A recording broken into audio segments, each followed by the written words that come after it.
Hello everyone, and welcome back to MysteryVerse. Today, we're exploring a fascinating book called Peak: Secrets from the New Science of Expertise, written by Anders Ericsson and Robert Poole. This book answers a question that many people ask.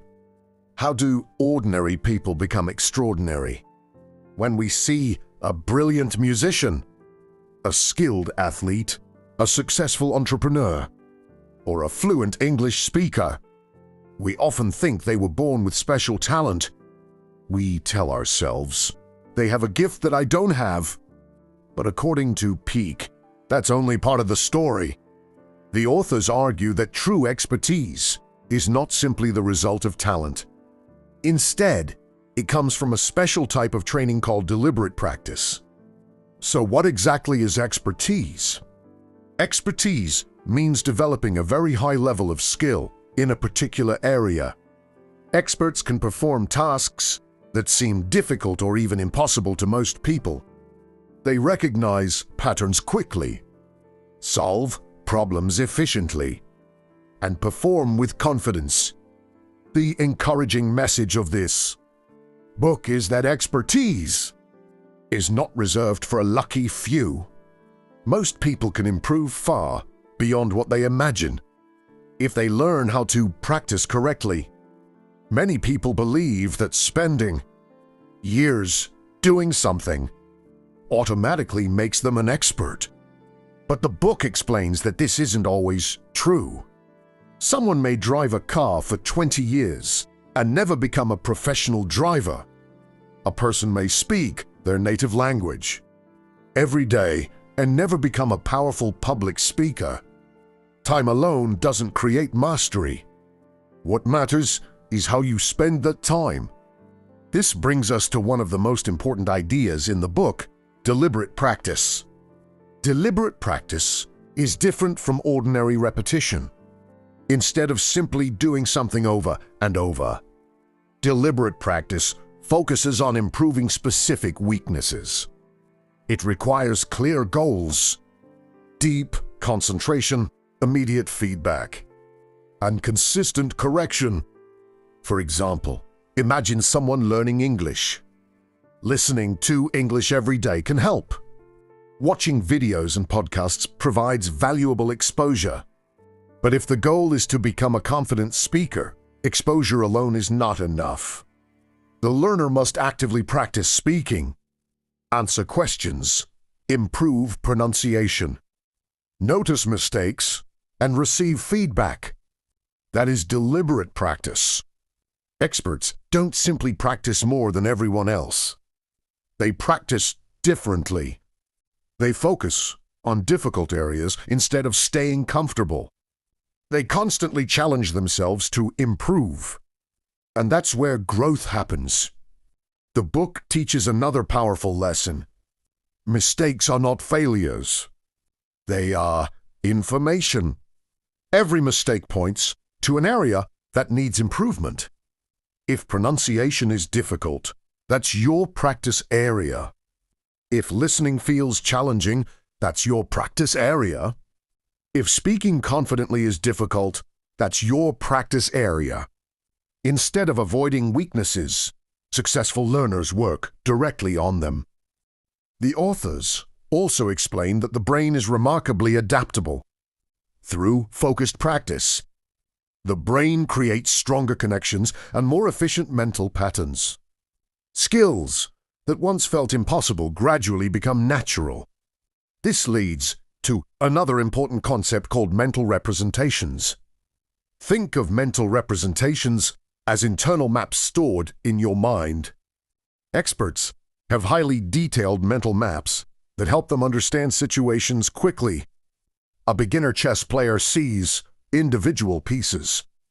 A grandmaster sees patterns and possibilities. A beginner language learner hears random sounds. An advanced learner hears complete phrases, structures, and meaning. These mental maps are built through practice. The more you practice correctly, the stronger your internal map becomes. The book also challenges one of the most popular beliefs about success: talent. We often admire successful people and assume they were born gifted. But what we usually don't see are the thousands of hours of focused effort behind their achievements. We see the performance. We don't see the training. We see the success. We don't see the years of improvement. This mindset is important because believing too much in talent can become limiting. When people think success depends entirely on natural ability, they often stop trying. They say, "I'm not talented. I'm not good at languages. I'll never be fluent." But the book encourages a different mindset. Instead of saying, "I'm not good at this," say, "I'm not good at this yet." That single word changes everything. It reminds us that growth is still possible. The authors also discuss the famous 10,000-hour rule. Many people believe that becoming an expert simply requires accumulating 10,000 hours of experience. But the book explains that the quality of practice matters far more than the number of hours. 10,000 hours of ineffective practice will never produce the same results as focused, deliberate training. In other words, it's not just about working hard. It's about working smart. Another key lesson is the importance of feedback. Feedback helps us identify mistakes and improve faster. A coach, teacher, mentor, or even a recording of your own performance can reveal weaknesses that you might not notice yourself. Feedback isn't punishment.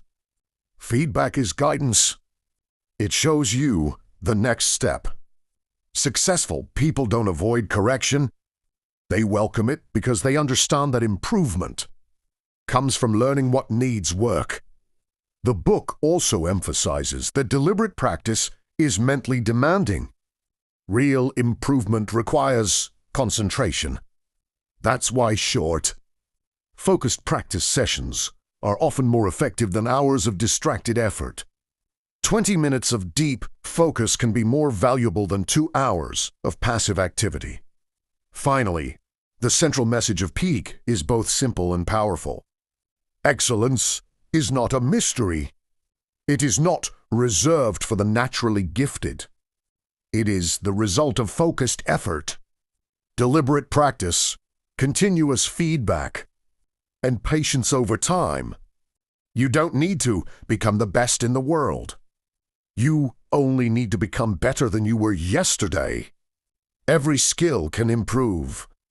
Every weakness can become a strength. Every expert was once a beginner. So, whether you're learning English, building a business, creating content, or developing any other skill, remember this. Don't focus on talent. Focus on practice. Don't focus on perfection. Focus on progress. And don't ask only, "How long have I practiced?" Ask, "How well have I practiced?" Because expertise isn't one giant leap. It's thousands of small improvements repeated over time. Thank you for joining me on MysteryVerse.